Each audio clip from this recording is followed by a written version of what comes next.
বিচার বিভাগের জন্য আলাদা সচিবালয় অন্তর্বর্তী সরকারের সময়ই হবে বলে জানিয়েছেন আইন উপদেষ্টা ডক্টর আসিফ নজরুল। মঙ্গলবার সুপ্রিম কোর্ট অডিটোরিয়ামে অ্যাটর্নি জেনারেল অফিসের ইন্টার্নশিপ প্রোগ্রামে উদ্বোধনী অনুষ্ঠানে তিনি এসব কথা বলেন।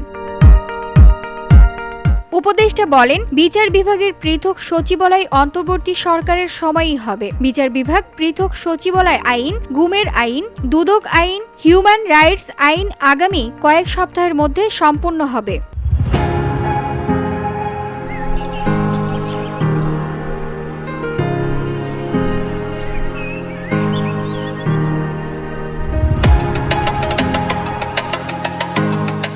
আসিফ নজরুল বলেন, আমরা আইন মন্ত্রণালয়ের থেকে অনেকগুলো সংস্কার করেছি, একদম নিজেরা করেছি, কারো কোনো সহযোগিতা ছাড়া।